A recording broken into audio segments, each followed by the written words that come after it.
Okay, imagine this. Billions, and I mean billions of dollars just vanishing from the cattle industry every single year, silently eaten away by these tiny, almost invisible enemies. That's the staggering cost we're talking about with internal parasites. I mean, some estimates just for gutworms in the U.S. are as high as, what, $8.5 billion? Yeah, it's genuinely huge. And you're right, it's not just about animals dying, although that happens. A lot of it is the unseen stuff: reduced weight gain, less milk, just generally poor health. It's this constant pervasive pressure on producers. Yeah. It's the bottom line hard. Exactly. And that's precisely what we're getting into today in this deep dive. We're exploring the intricate and honestly sometimes surprising world of these internal parasites in cattle. We'll be looking specifically at helminths, so your roundworms, your tapeworms, and also those notorious flukes. And our mission, really, for you listening, is to give you a clear, concise, but really comprehensive understanding. What are these things? How do they actually impact cattle health, profitability? What makes them so tricky to diagnose? And what are we doing about it? What are the cutting-edge strategies to fight back? The goal is you walk away feeling genuinely well-informed. And it's worth saying, all the information we're sharing, it comes from quite detailed reviews and reports on the subject, so it's a really solid, comprehensive look at these biological systems. Okay, so let's unpack that term first. Helminths. When we say that, what are we actually talking about? Generally worm-like things, right? Yeah. Invertebrates. That's the broad category, yes, worm-like invertebrates. But it's a big family. We can basically split them into two main groups: flatworms and roundworms. Flatworms and roundworms. Yeah, and within flatworms, the platyhelminths, scientifically speaking, you've got two key players. First are the flukes, trematodes. Think non-segmented kind of leaf-shaped worms. They've got suckers to hang on. And the crucial thing about flukes, the thing you absolutely have to remember, is their life cycles. They're intricate, and they always involve a snail. A specific type of snail, usually, as an intermediate host. Always a snail. Always.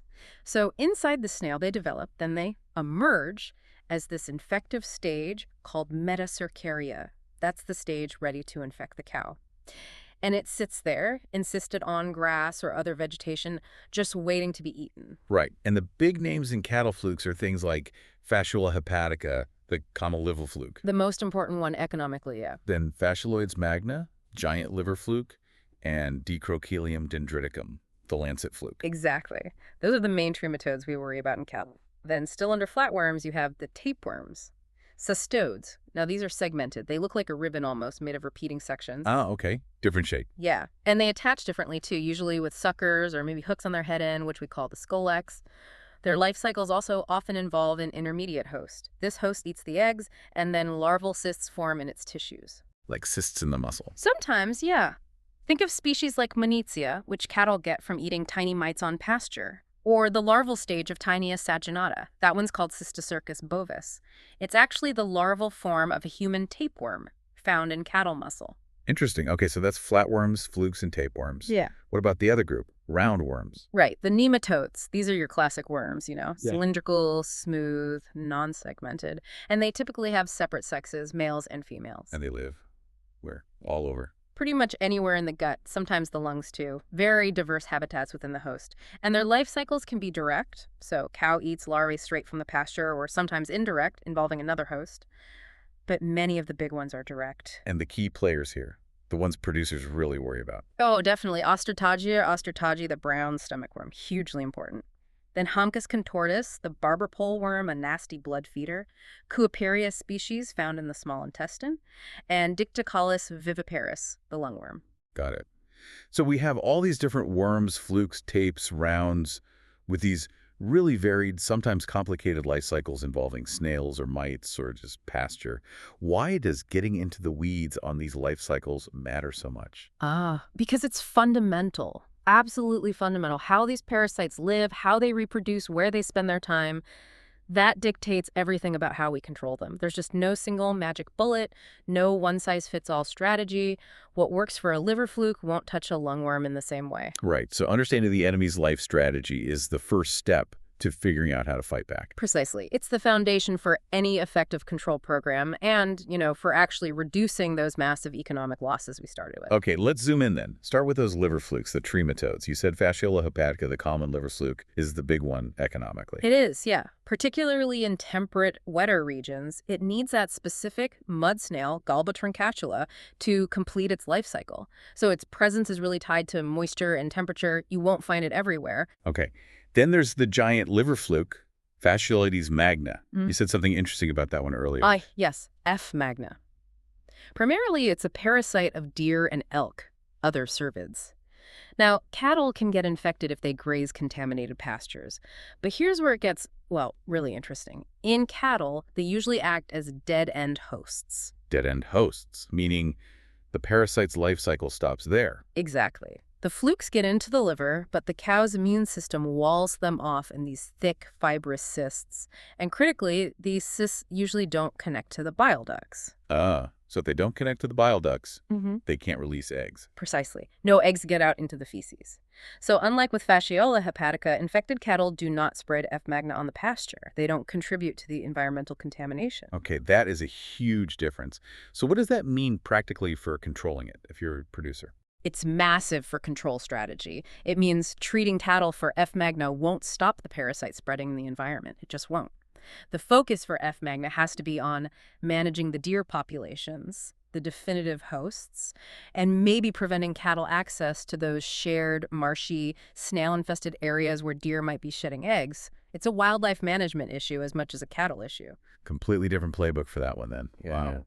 And the third fluke, just quickly, Ducrocolium dendriticum, the lancet fluke, you said it was unique? Yeah, its life cycle is wild. It needs two intermediate hosts. First, a land snail, and then an ant. An ant? How does that even work? The larvae manipulate the ant, make it climb up on grass blades in the cool evenings, clamp its jaws, and wait to be eaten by a grazing animal. It's incredible. Okay, that's some sci-fi stuff right there. Nature is full of surprises. Now, thinking about the damage they cause.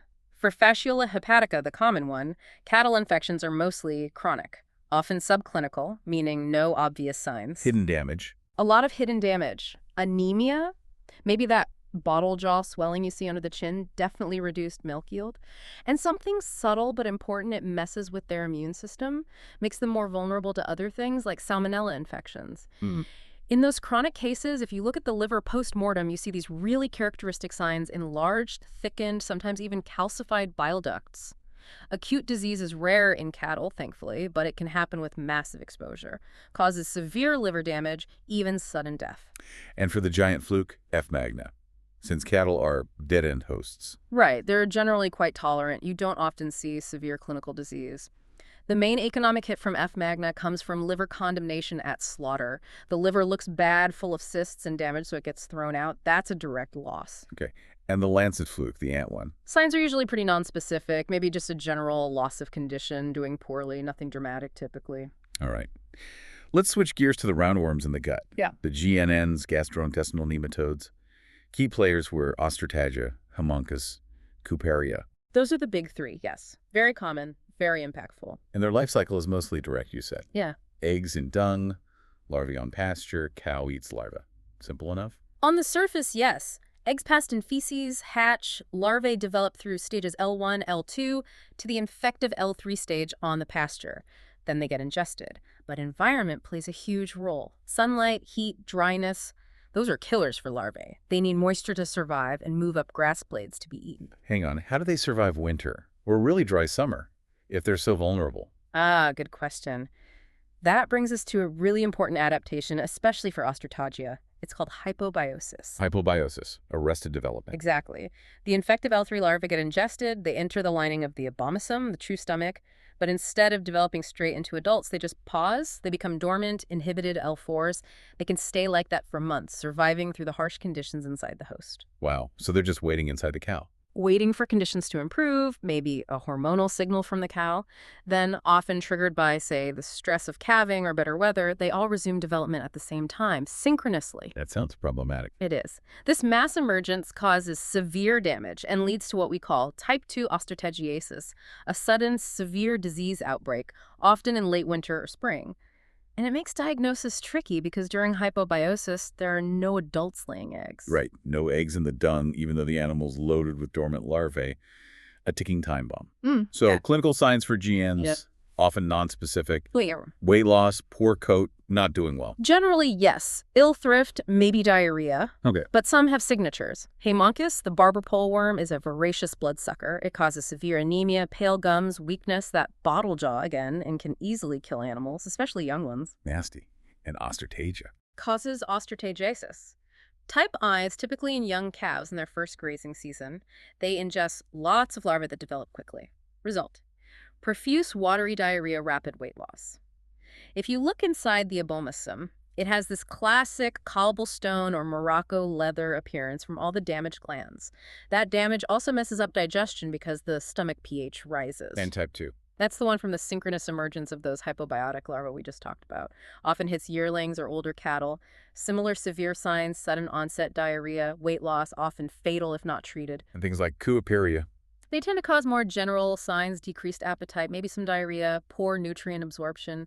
Less dramatic than haemonchus or osteotagia, but still drag down performance. There are others too, like esophagostomum, nodular worm, causes nodules in the large intestine, can cause problems. Okay.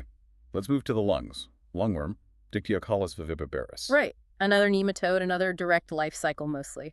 Infected cattle cough up eggs, swallow them, and pass L1 larvae in their dung. Not eggs, L1 larvae. Well, larvae in the dung. Okay. Those develop to infective L3s on pasture, get eaten, larvae penetrate the gut wall, migrate through the lymph and blood to the lungs, break into the airways, mature, and start laying eggs. Cycle repeats. But didn't you mention something really unique about how they spread on pasture? Something about a fungus. Ah, yes, the Pylobolus connection. This is fascinating. Tell us more.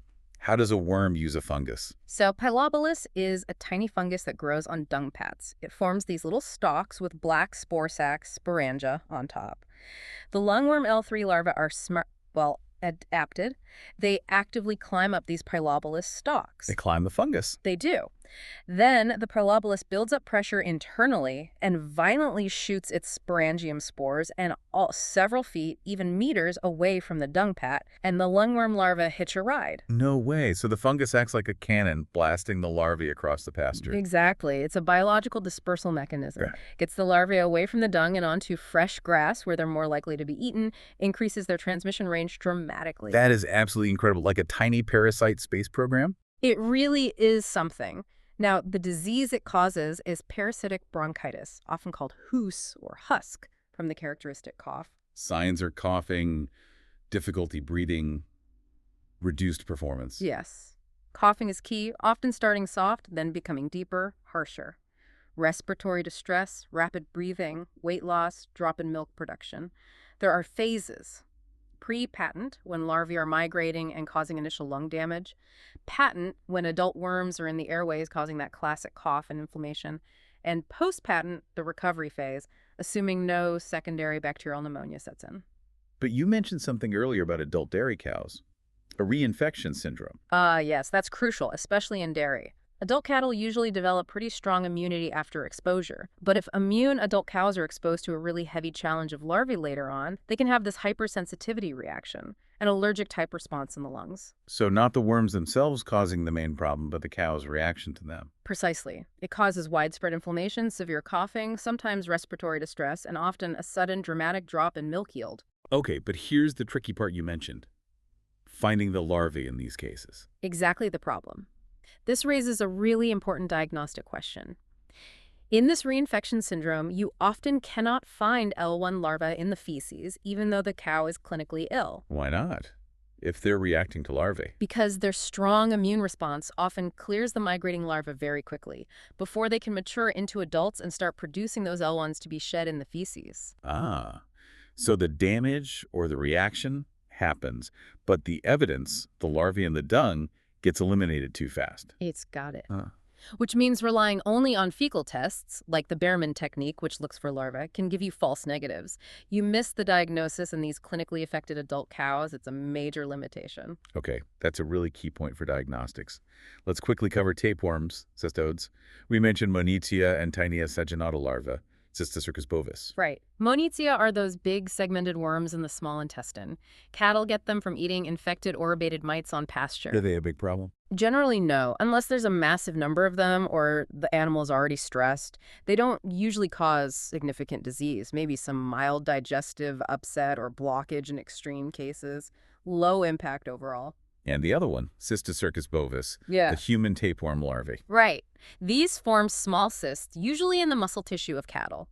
The key thing here is that the cattle are typically asymptomatic. They don't show any signs of being sick. So where's the economic hit? It comes at slaughter. Meat inspection finds these cysts, sometimes called beef measles, and the carcass, or parts of it, gets condemned or requires freezing treatment. It's a direct financial loss for the producer and the processor and a public health concern because humans get the adult tapeworm from eating undercooked infected beef. Got it. So that covers the main culprits. But as we've seen, especially with hypobiosis and reinfection syndrome, knowing they're there is tough. Which brings us right to the diagnostic dilemma. How do we know if an animal or a herd is infected?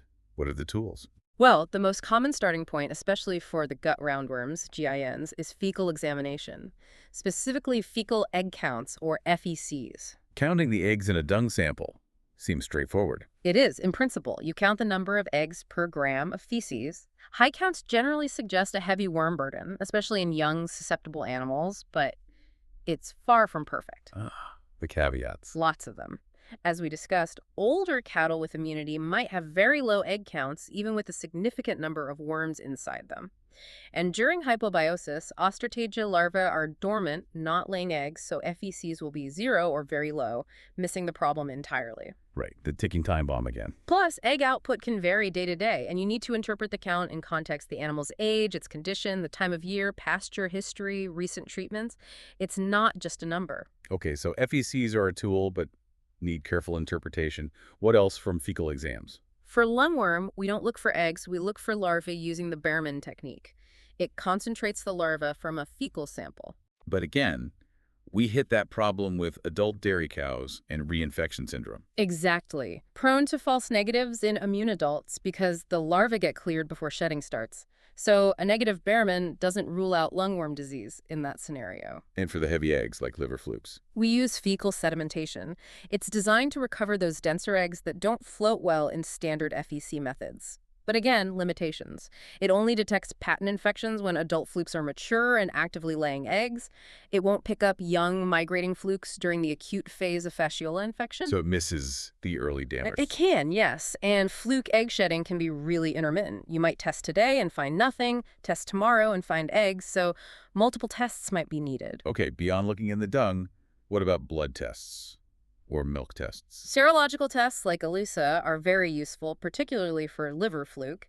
They detect antibodies the cow produces against the parasite. Antibodies. So that means exposure, not necessarily active infection. That's the key trade-off. The advantage is they can detect exposure much earlier than fecal tests, often within 2 to 4 weeks of infection, well before the flukes mature and start shedding eggs. Great for early morning or herd screening. But the downside? The downside is that antibodies can hang around for weeks or even months after the infection is gone, or even if the infection was very light. So a positive ELISA tells you the animal has been exposed, but it doesn't reliably tell you if it's currently infected or how many worms it has right now. So good for herd history, maybe less good for deciding treatment for an individual right now. Generally, yes. Useful for herd-level monitoring and risk assessment, less so for individual worm burden counts. What about the definitive answer? Can we only really know for sure after the animal dies? Pretty much. Post-mortem examination, or necropsy, is the gold standard for diagnosis. You can open the animal up, look directly at the organs, the abomasum, intestines, liver, lungs, count the worms, identify the species, and assess the actual physical damage they've caused. And you mentioned it's often the only way for that giant liver fluke, F. magna. Often, yes. Because cattle don't usually shed eggs, finding those characteristic encapsulated flukes in the liver at necropsy is frequently the only way to get a definitive diagnosis for F. magna. It confirms fluke stages, types, everything. And are there newer, maybe molecular methods coming online? Yes, molecular diagnostics like PCR polymerase chain reaction are becoming more common. PCR is incredibly specific. It can identify the DNA of particular parasite species, even from tiny amounts in feces or tissues. It can help differentiate species that look similar or detect very low-level infections. It's even used to check snails for sloop DNA. So more precision there. But pulling it all together, Yeah. the big picture on diagnostics seems messy. It is complex. The main takeaway is that no single test is perfect for all situations or all parasites in live animals. FECs are useful for GNs and young stock, but poor in immune adults and useless for nepobiosis. Behrman misses lungworm and reinfection syndrome. Sedimentation only catches patent fluke infections. ELISA shows exposure, not always active infection. And the consequences of these limitations, they're pretty significant, right? Huge. If you underestimate the problem because your test is negative or low, you get undertreatment. That means ongoing production losses, continued pasture contamination, parasite spreading. But if you overestimate or treat just in case without good evidence, Then you get overtreatment. Wasted money on drugs, unnecessary handling stress for animals, and critically, you massively accelerate the development of anthelmintic resistance. Drug resistance. which we'll definitely come back to. Yeah. So it really highlights the need for a more holistic approach, not just relying on one test number. Absolutely. You have to integrate everything: the animal's history, the clinical signs you're seeing, the time of year, pasture conditions, previous treatments, and the diagnostic test results. It's about building a complete picture. Okay, let's talk about that price tag again, the economic impact. We threw out some big numbers at the start, billions globally. Yeah, it's a constant, serious drain on the global cattle industry. Billions of US dollars annually. We're talking direct losses from reduced weight gain, lower milk yields, poor feed conversion. So they eat more but produce less. Exactly. Reduced feed efficiency is a big one. Then there's impaired health, weakened immunity leading to other diseases, reduced reproductive performance, treatment costs, labor costs, and sometimes outright death or carcass condemnation. You mentioned the U.S. figure, around $8.5 billion just for GNs. What about elsewhere? Oh, it's global. Brazil faces huge losses, billions from gutworms and liver flukes combined. Mexico estimates around $1.4 billion yearly from major cattle parasites. The EU sees hundreds of millions of euros in losses just in beef cattle from helminths. It's everywhere cattle are raised. Could we put some numbers on specific parasites? Liver flukes, for instance? Sure, liver fluke can knock milk production down by up to a kilo per cow per day, maybe 300 liters over a lactation. That adds up. In South Africa, estimates were over R1,500 per cow.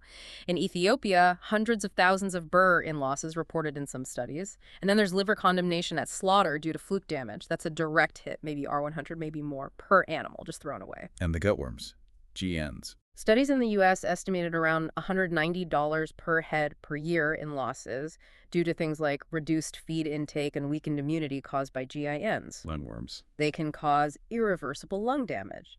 And in dairy cows, that reinfection syndrome can cause a sudden, costly plummet in milk yield even before you hear a cough. Tapeworms. Low impact from Menesia, but the Cysticercus bovis. Leads directly to carcass condemnation or downgrading, another direct financial hit at the endpoint. But you also mentioned hidden costs, that the true burden is often underestimated. Yes. And this is where it gets, well, really interesting and frankly quite worrying. The standard figures often miss these indirect hidden impacts. We mentioned reduced feed efficiency cattle eat but don't convert it well. That's huge. What else? Compromised immune function.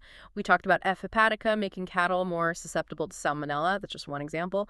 Parasitized animals are generally less able to fight off other infections. So more vet bills for other diseases. Potentially, yes. And impaired reproductive efficiency, lower conception rates, maybe more embryonic loss, or even abortions, harder to get cows and calf and keep them there. Wow. Okay. Also, potentially lowered vaccine response. You vaccinate your animals, but if they're heavily parasitized, their immune system might be too busy or suppressed to mount a strong protective response to the vaccine. So your vaccine investment doesn't pay off fully. That's a big hidden cost. Absolutely. Then there's increased labor for monitoring, treating, managing sick animals, and sometimes trade restrictions. Certain parasites, like Cysticercus bovis, can impact your ability to sell meat to certain markets. So the real cost is far, far greater than just the obvious sickness or lost milk on a given day. Far greater, which means the return on investment for implementing really good, comprehensive parasite control and integrated parasite management program is likely much higher than simple calculations based only on direct losses would suggest. It pays off in ways you might not immediately measure. Okay, so let's talk about those solutions, the way forward. Integrated parasite management, IPM. What does that actually mean in practice?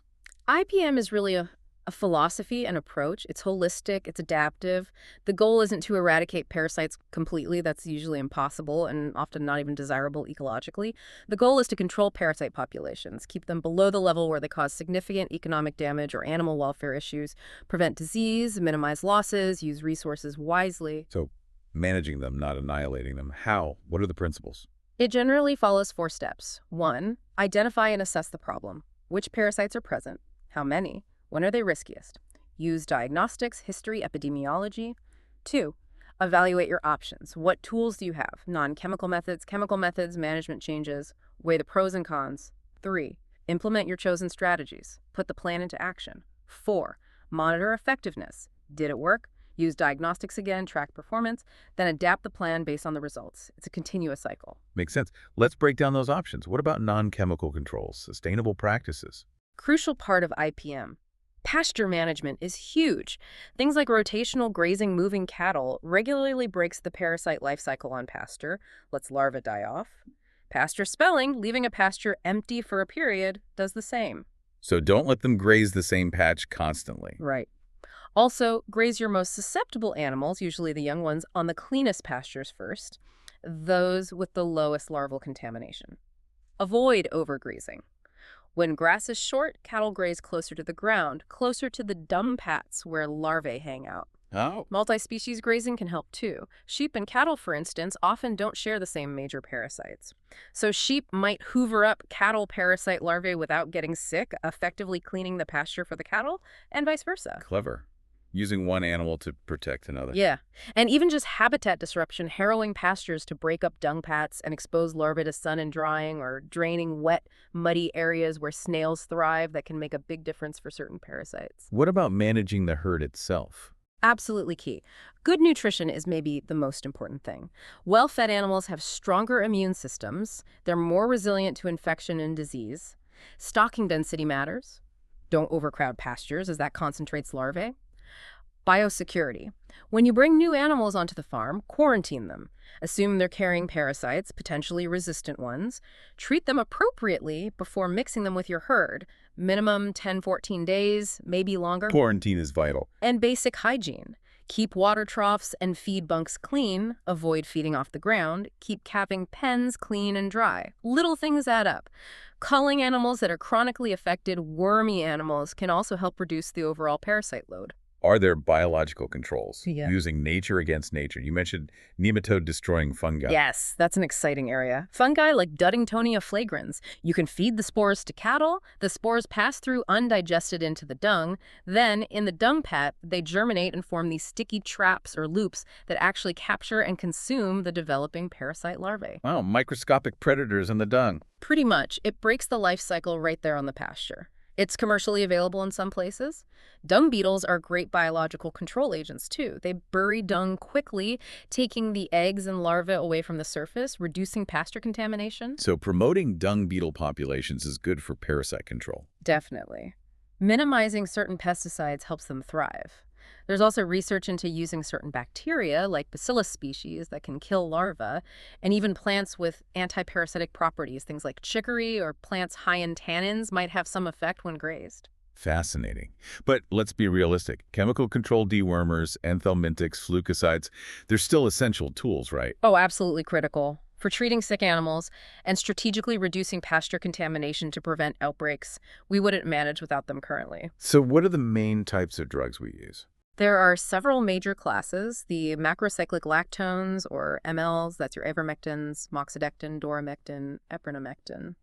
Generally broad spectrum, kill most roundworms, often have persistent activity, meaning they keep killing worms for a while after treatment, available as injectables, porons, sometimes orals. Okay, mLs. What else? Benzimidazoles, the white drenches. Fenbendazoles, albendazole, oxbendazole, they work differently, disrupting the worm's cell structure. Some, like albendazole and triclobendazole, also have activity against liver flukes, which is important, mostly given orally. Right, the fluke activity is key there. Then you have the imidazothiazoles, primarily levamisole. Works differently again, causes spastic paralysis in roundworms.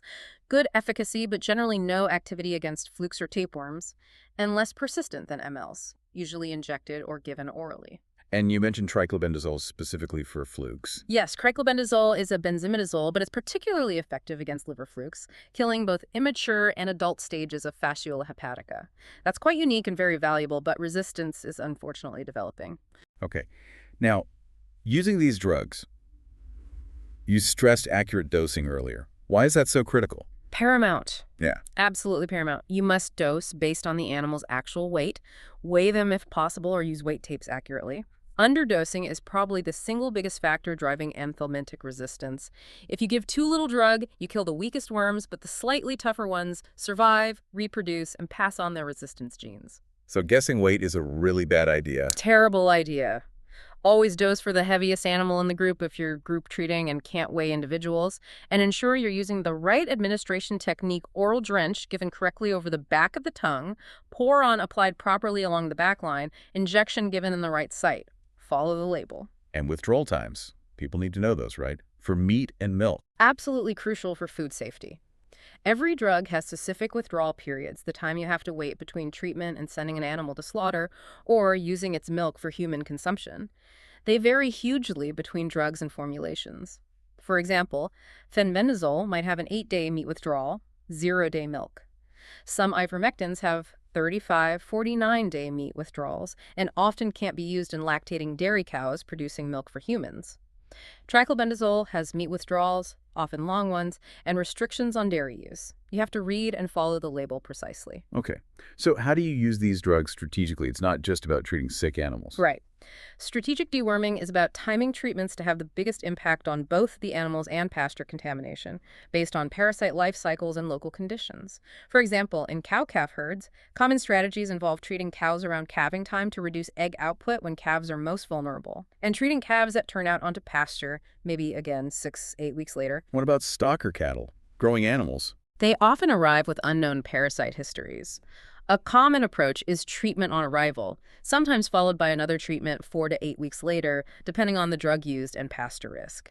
The 0-4-8 rule is sometimes mentioned. Dairy cattle. More complex due to milk withdrawals. Programs vary. High-risk young stock might get treated at housing and turnout, a 0-6 program. Low-risk adult cows might only get a single annual treatment, maybe at drying off, often targeting fluke or ostratage. Depends heavily on farm history and diagnostics. And always treat new animals during quarantine. Always. Preferably with drugs from different classes to target potentially resistant worms. And respond quickly to outbreaks with whole herd treatment if needed. And diagnostics play a role in these decisions too. Ideally, yes. Using FECs before treatment to see if it's needed, and after treatment, a fecal egg count reduction test, or FECRT, to check if the drug actually worked. That's vital for monitoring resistance. Plus keeping good records. Meticulous records. Which drug, when, which animals. Essential for planning future treatments, rotating drug classes effectively, and managing resistance. Okay, this brings us to the really big challenges looming over all of this. The perfect storm, as you called it. Anthelmintic resistance and climate change. Let's start with resistance, AR. Anthelmintic resistance. It's simply the heritable ability of parasites to survive doses of a drug that would normally kill them. The drug stops working effectively. And it's heritable, meaning it's passed down, the worms are evolving. Exactly. It's evolution in action, driven by drug exposure. The resistance arises from genetic changes in the parasites. Maybe the drug's target site changes so the drug can't bind anymore. Maybe the worm develops better ways to break down the drug or pump it out of its cells. Various mechanisms. And what makes it happen faster? We mentioned underdosing. Underdosing is huge, but also treating too frequently. Treating every animal regardless of need, prophylactic mass treatment. Using the same drug class over and over without rotating. Moving animals to a clean pasture immediately after treatment. This leaves only resistant worms to contaminate the new pasture. All these practices select strongly for resistance. And how bad is the problem? Is it widespread? It's global and it's serious. Resistance is documented in all major cattle parasites to basically all major drug classes, including the MLs, benzimidazoles, and levamisole. And worryingly, we're seeing increasing resistance to triclobendazole in liver flukes. That's a big concern because it's our best drug for immature flukes. The consequences seem obvious. Treatments fail. Treatments fail. Animals remain infected, production losses continue or worsen, disease outbreaks become harder to control, it increases costs, reduces farmer options, threatens animal welfare. It's a massive problem. So how do we fight resistance itself? How do we slow it down? It's about preserving the drugs we still have. A key concept is maintaining refugia. Refugia, like a refuge. Exactly. Refugia refers to the portion of the parasite population that is not exposed to the drug when a treatment occurs. These are susceptible worms, usually in untreated animals or on the pasture. These susceptible worms survive and reproduce, diluting the resistant genes in the overall population. Slows down the evolution of resistance. So maybe not treating every animal. Yeah. Targeted selective treatment. That's one strategy, yes. Treating only the animals that really need it based on diagnostics or risk factors, leaving others untreated to contribute to refugia. Other key strategies. Rotate drug classes, don't use the same type of drug year after year. Use effective combination treatments where appropriate. Always use the correct dose based on accurate weight. Quarantine treatment for new arrivals is vital use. Multiple effective drug classes simultaneously if possible to kill worms resistant to any single class. And monitor. Use those post-treatment checks, the FECRTs, to see if your drugs are actually still working on your farm. Okay, that's resistance. What about the other storm cloud? Climate change. How does that impact these tiny parasites? Climate change impacts them directly and indirectly. Rising temperatures, changing rainfall patterns, more extreme weather events. These all affect parasite development, survival, and transmission. Remember how temperature and moisture are critical for larvae on pasture and for snail intermediate hosts? Well, warmer temperatures generally speed up parasite development, faster egg hatching, faster larval growth. Changes in rainfall affect moisture levels, which larvae need to survive and snails need to thrive. More floods might spread larvae and snails further. Droughts might kill them off in some areas, but concentrate animals near water sources in others, increasing exposure there. So it's making conditions better for parasites in some places, maybe worse in others, but definitely changing things. Exactly. It's complex, but the overall trend seems to be towards increased risk in many areas. We're seeing evidence of parasites like Haemonchus expanding their range, moving to higher altitudes, appearing in places they weren't common before, like near the Arctic Circle. We might see longer transmission seasons, higher parasite burdens, changes in the timing of disease outbreaks, and potentially the emergence of new or unexpected parasite problems in areas that weren't previously at high risk. So livestock are facing increased exposure, potentially new diseases, more uncertainty. That's the concern. It adds another layer of complexity to parasite control. And if we connect these two things, climate change, increasing parasite pressure, and anthelmintic resistance, making our drugs less effective, that sounds like a really dangerous combination. That's the perfect storm scenario. Climate change potentially increases the need for parasite control, driving more drug use. But more drug use, especially if not done carefully, accelerates resistance. So the very tools we rely on are becoming less effective just when environmental conditions might be making parasites an even bigger threat. It's a potential vicious cycle. That paints a pretty stark picture. It really underlines the need for new approaches. Absolutely. It creates an urgent need for innovation across the board. We need better, faster, more informative diagnostics that overcome the limitations we talked about. We desperately need new anthelmintic compounds with novel modes of action to combat resistance. We need effective vaccines. There are some, like for lungworm, but we need more. And we need to really double down on those non-chemical control methods, the sustainable pasture and herd management strategies, and develop more robust biological controls. We need adaptive management plans that can respond to changing climate patterns and resistance levels. So wrapping this all up, it's clear that internal parasites, these helminths, flukes, roundworms, tapeworms, they're a massive, complex, and often, frankly, underestimated challenge for the global cattle industry. Definitely. Costing billions every year through both the obvious losses and those hidden drains on productivity and health. And diagnosing them accurately in live animals is tricky, with limitations to all our current tools, which complicates effective treatment and control. And looming over it all are these huge emerging challenges. The relentless spread of anthelmintic resistance, making our drugs fail, and the unpredictable impacts of climate change, potentially boosting parasite pressure. a complex, evolving threat. Which really brings us back to that idea of integrated parasite management. It's not just a nice to have, it's becoming absolutely essential. A comprehensive, strategic, adaptive approach is vital for animal welfare, for producer profitability, and ultimately for global food security. It's about being smarter, more proactive, using all the tools wisely. Absolutely. It leaves you thinking, doesn't it? Yeah. As our climate keeps shifting, as drug resistance continues to grow, how might our understanding of these microscopic foes, these parasites, how might it fundamentally change the way we have to manage livestock in the coming decades? And maybe more hopefully, what surprising new solutions, maybe fungal allies, maybe genetic tools, maybe something we haven't even thought of yet, might emerge from tackling that very challenge. Something to ponder. Definitely something to ponder.